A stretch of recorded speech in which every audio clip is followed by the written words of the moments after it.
Hello everyone, thank you for watching CCN Crown City News. Your news, your neighborhood. I'm Sunita Joshua Madison. We start today with the murder of a well-known barbershop owner in Pasadena. Police found the body of 43-year-old King E. King early Wednesday morning. CCN's Natalie Tavidian was at the crime scene and joins us live with more. Some new information in that story, Natalie? Sunita, police say there was no forced entry and the crime started inside of the business.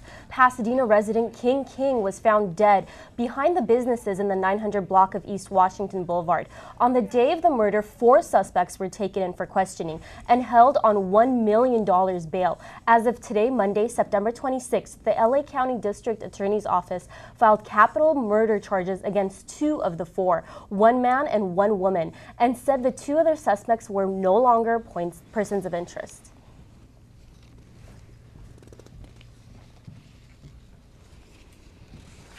Can we have sound?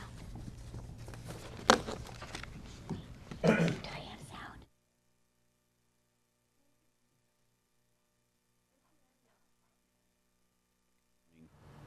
A witness had passed by and obviously noticed the body and gave us a call.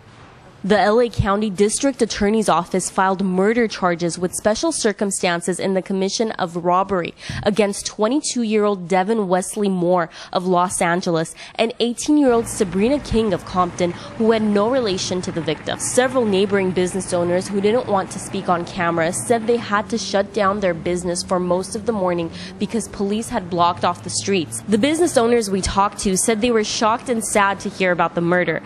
Police say there were few business owners around early that morning. Everybody seemed to be closed except for that one business. Police Lieutenant Diego Torres says the robbery targeted an unfortunate victim and that the crime is not gang-related.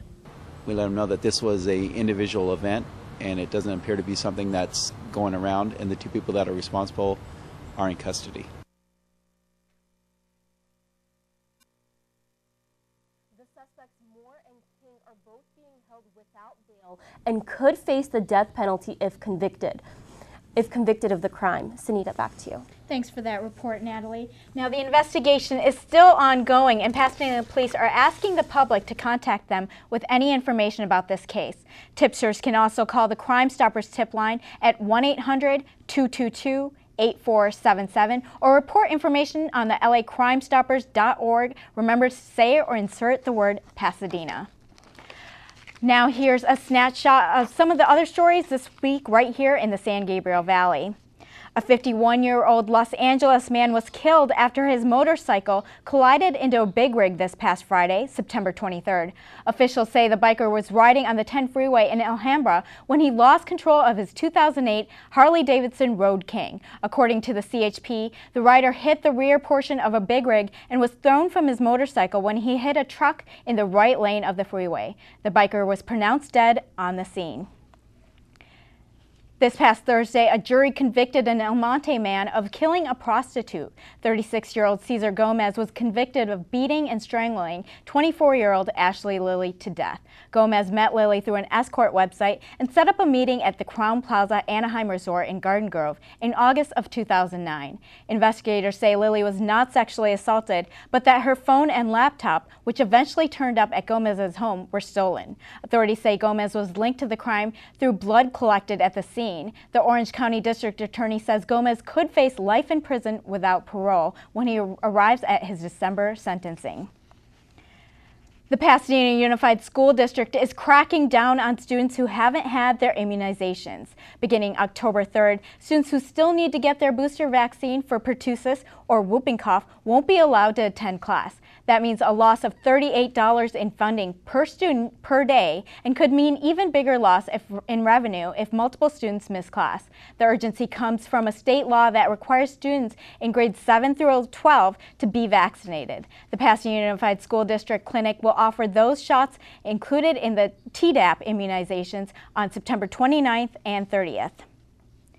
A new director of public works will be announced tomorrow morning. That's Tuesday, September 27th at 11. The Department of Public Works oversees facilities, vehicles, street maintenance, and other areas in the city. The announcements will take place at City Hall in the Council Conference Chambers, and the public is invited to attend.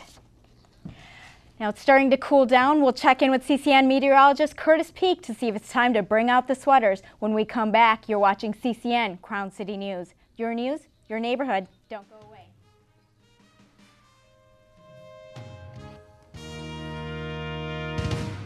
It's that time again. The Pasadena chapter of Alpha Kappa Alpha Sorority Incorporated, along with AIDS Service Center, would like to invite you to our 4th annual Health Summit. It's free at the Jackie Robinson Center. It's important for people to come to this event because we get one body to last us throughout our lives. It's important that we take control of our health destiny and take advantage of the free services that we're offering so we'll know our status. We are also extremely excited as Mother Love will be joining us and be our guest speaker at 11 a.m. So join us on Saturday, September 24th at the Jackie Robinson Center, 1020 North Fair Oaks, from 10 to 2. The entire community of Pasadena is expected to be there, and that includes you. G morning, sunshine. Wakey, wakey. Text me back. Hey, did you tell your parents about us? Let's skip first period together. Did you get all my texts? Is practice over yet? Where are you at? Are you with your friends? That's L-A-A-A-A-M-M-E-E-E. Capital X, lowercase o, capital X, lowercase o. I love you. JK. I hate you. JK. Are you ignoring me? We're in a huge fight right now. Is this something I did? I can see your lights on. I'm coming over. What'd you dream about? Me? I'm lonely. Holla back. Holla back. Let's try something new. Nude pics. Send me some. Text me.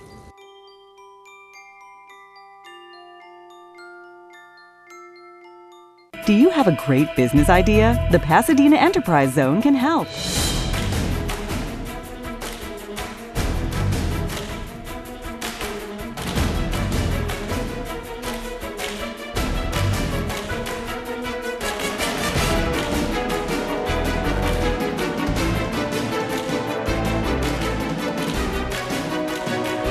Pasadena Enterprise Zone, open for business.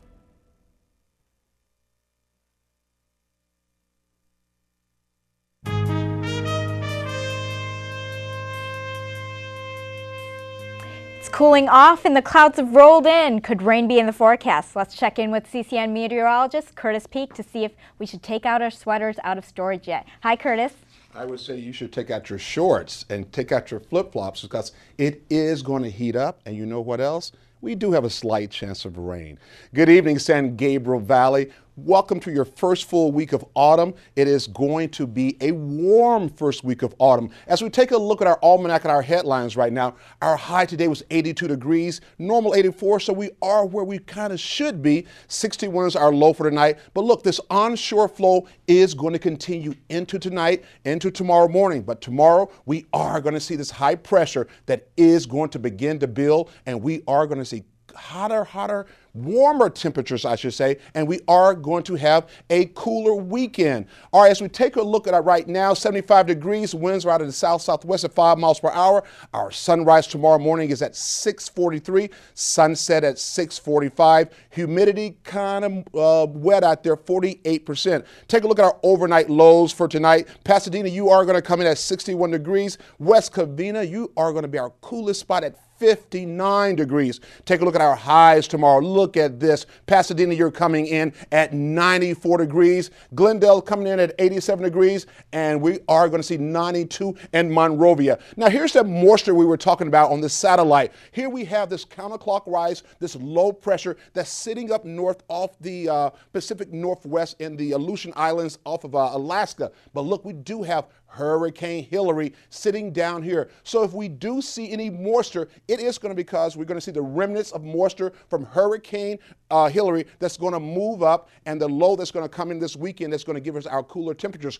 But right now, we do have this big ridge of high pressure that's sitting over California. That ridge of high pressure is going to move out over to the Four Corner states by later in the week, and we are going to see cooler temperatures. Here's our 7-day forecast right now. As I said, we are going to have this ridge build. Tuesday, we're going to come in at 94 all the way across to Friday, and we are going to begin to cool off on 88 on Saturday. I gave us 20% chance of rain on Sunday. That depends on if Hillary does leave a little moisture around for that low to pick up. Monday is going to be 83 degrees.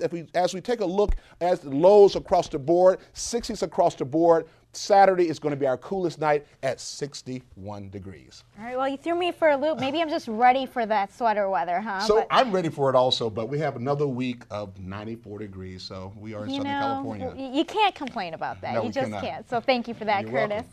Well, Pasadena just completed the general plan survey. What vision do residents have for the growth of their city? We'll find out when Pasadena City Planner Vince Bertoni goes on camera with me. That's next on CCN Crown City News.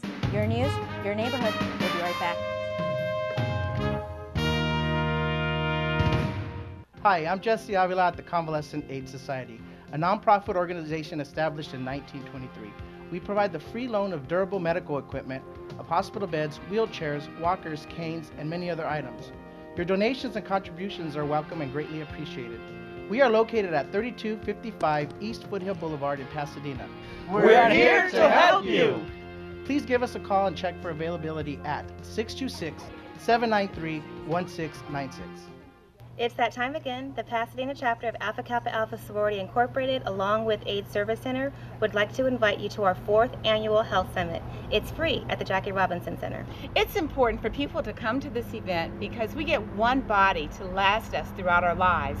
It's important that we take control of our health destiny and take advantage of the free services that we're offering so we'll know our status. We are also extremely excited as Mother Love will be joining us and be our guest speaker at 11 a.m. So join us Saturday, September 24th at the Jackie Robinson Center, 1020 North Fair Oaks, from 10 to 2. The entire community of Pasadena is expected to be there, and that includes you.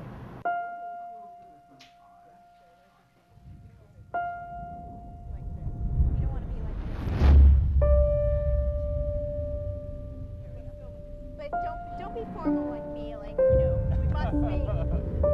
What if a disaster strikes without warning?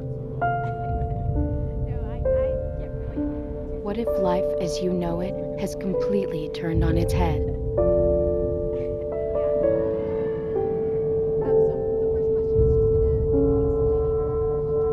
What if everything familiar becomes anything but?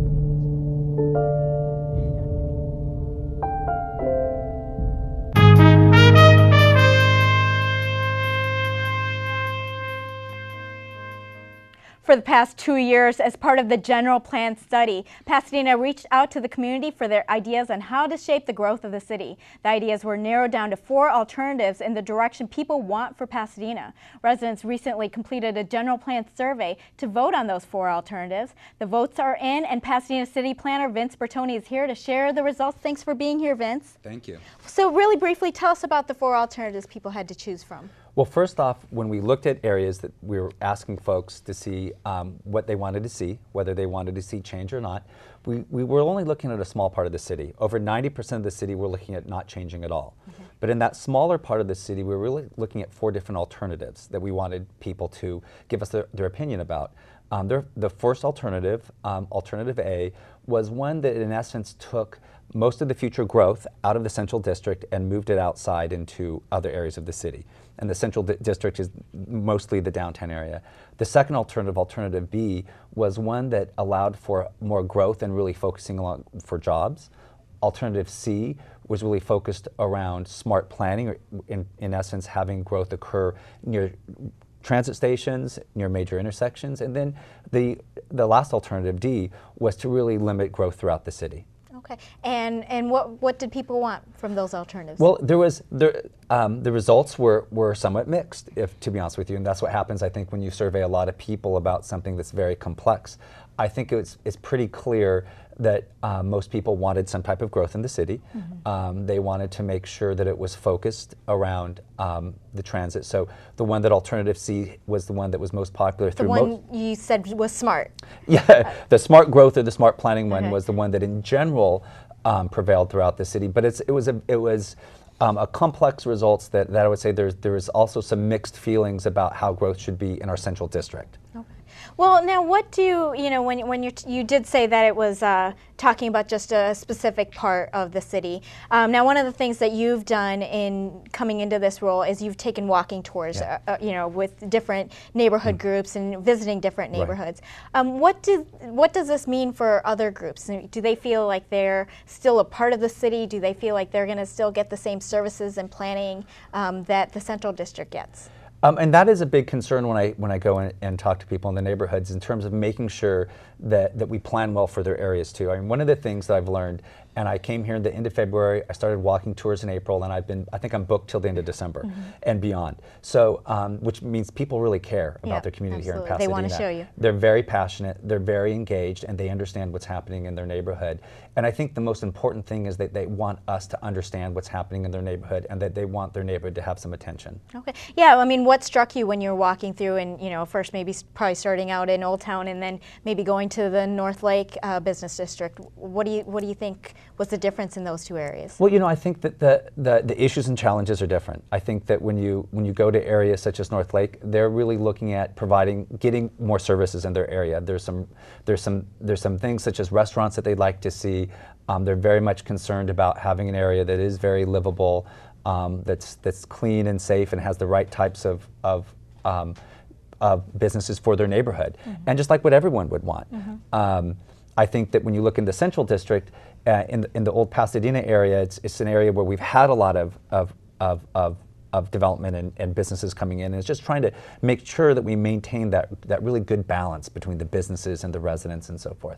Yeah, and you know, speaking with some of the business owners in that area, one of the biggest challenges that North Lake is saying, you know, we don't have parking. You know, you have in Lake, in Old Town, you know, you have the city sponsoring parking, but that's not the case in North Lake, and where the business owners are asked to provide the parking. Do you see any changes coming about with that, or? That's something that we'll be looking at as part of the general plan in terms of overall, in terms of how do people get around the city, and also how do we deal with the parking issues, and that's something that we're very aware of in that area, North Lake, and that we need to come up with some more creative solutions. Okay. Now, before you arrived, the planning department had split up into separated from the development departments, and that was all basically so that you could, you know, have the plans and visions for Pasadena without being kind of hampered by, you know, the economic realities. But how does that impact the planning for the city? I mean, are there ideas that, you know, we have these great ideas but won't be able to come to fruition because, you know, once it's said and done, there might not be funding for it? Right. Well, what we're looking at really when we talk about the general plan is the real long view of the city. How do we want to change and grow for the long term, 10, 20 years? I think that we have an economic component to the general plan, and we've done economic studies as part of it to make sure that it makes good economic sense, but good economic sense over the long term. You know, this is all about building a city and maintaining a city that's going to be healthy over the long term, not just the short term. Okay. Well, I know that, you know, the two departments were split, but ultimately things like codes and those are still coming through the planning department, right? And, you know, some of the businesses, you know, that we've talked to and have read about in the summer feel that the city's kind of going too far in code enforcement. I was just thinking, you know, of Patty Cakes was a local bakery that had a mural on the side, and, you know, we're being charged, we're, you know, potentially going to be charged all these fees for having a nice display on their store. What do you think about, you know, balancing the codes for the city and still letting businesses stay open? Right, and that's really an issue of the codes and not the code enforcement. I think one of the things that we do is we try to balance that in terms of our code enforcement is out there to enforce the code evenly and fairly throughout the city, and it's largely complaint driven. So we send code enforcement out there when someone complains. But that's about having your code itself, not your enforcement, actually strike the right balance between protecting neighborhoods, making them vital, good places that people want to be, and letting people have reasonable operations of their business. Okay, so it's enforcing those codes smartly, looking at it in a specific case, basically. Is that what you're saying? Well, I think that we enforce our codes fairly and evenly. Okay. Sometimes people may not like what the code says, and then we can take a look at that and see if that is the right way to do it. Okay. Well, you know, just looking at Pasadena, how is it going to set itself apart, you know, looking at the long vision for it, from places like Glendale, who right now, you know, they're really revitalizing. A lot of the businesses are going over to Glendale. Consumers are heading over to Glendale. How is Pasadena going to compete? Well, Pasadena has actually been very successful over long term, and I think what's made Pasadena very successful is it really was in tune with what kind of city it was. If you look at the successes of old Pasadena, that's a good example in terms of where we took a look at what our strengths were, which is this really great, vibrant, historic core, and we built upon it and made it someplace that's rather unique in Southern California. And I think what we have to do in Pasadena is really build upon those strengths. Okay, okay, and you're coming from LA and Beverly Hills, yes. So what are you bringing along with you from those places? You know, Pasadena is a very diverse city, and someone has described it to me as a small big city because it's very diverse. It's got very variety of people, variety of businesses, and I think, you know, LA is a very diverse place. So you know, bring some of the experience of diversity, but this is a community also that is very engaged and very sophisticated. And that's something I dealt with a lot in Beverly Hills, a very involved, sophisticated community. Well, LA is a little bit bigger, so it might be more of a challenge to get everyone engaged. But we thank you for engaging us and coming on the show, and we hope to have you on again. Thanks. All right, thanks. He cooks a mean barbecue, and he's winning awards for feeding the homeless, too. Find out about the honors Robin Salzar from Robin's Woodfire Barbecue Restaurant just received. You're watching CCN Crown City News. Your news, your neighborhood. Don't go away.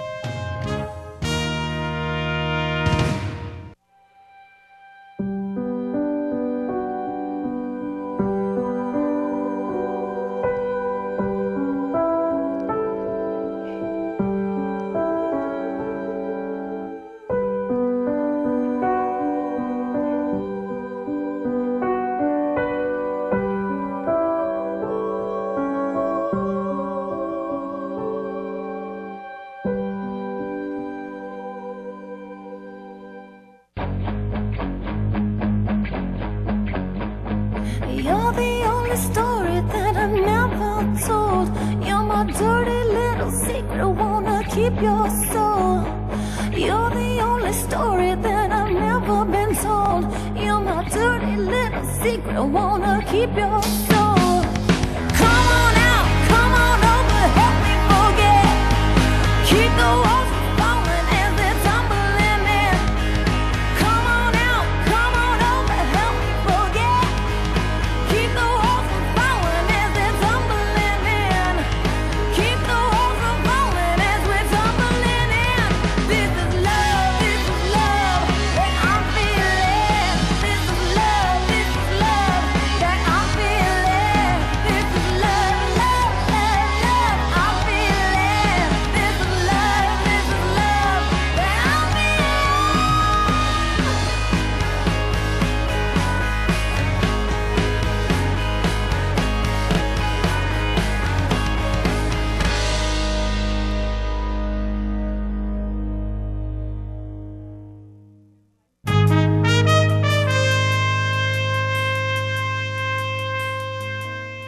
Barbecue expert Robin Salzar isn't just recognized for his Pasadena barbecue restaurant anymore. The Robin's Woodfire Barbecue owner earned the Heart in Hand Humanitarian Award.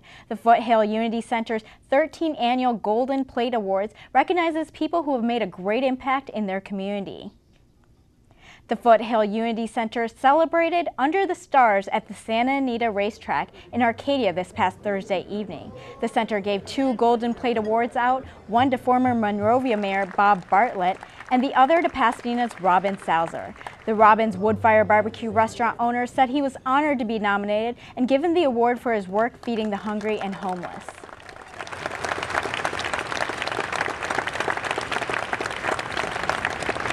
It's a wonderful program. The first meal we served was 45 people. Now we're serving over 200 people every night on a Wednesday. And if you haven't been there, just stop in, take a look at it. I can guarantee you will walk away shaking your head with amazement at what you see. There is a community that's being revived. Unfortunately, Northwest Pasadena has been maligned over the years. But meal by meal, person by person, we are reinvigorating community. The Foothill Unity Center provides food programs and health and crisis services to people and families with very low incomes. Robin Salazar, Reverend Tommy Burrell, and Walt Jackson founded the Pasadena United Food Bank jointly with the Jackie Robinson Center. The groups run the weekly meals program Wednesday from 5 to 7 p.m. at the Robin Center on Fair Oaks in Pasadena. Well, that's it for this newscast. Thanks for Pasadena City Planner Vince Bertoni for going on camera with us. Thanks to all of our sponsors, including Southern California Edison, Wink Marketing, and the Pasadena Enterprise Center office building with available space. Thanks also to the CCN crew. This show would not be possible without you. And finally, thank you for watching CCN Crown City News. Join us each week as we cover the news in Pasadena and the San Gabriel Valley. For all of us here at CCN, I'm Sunita Joshua Madison. Have a great week.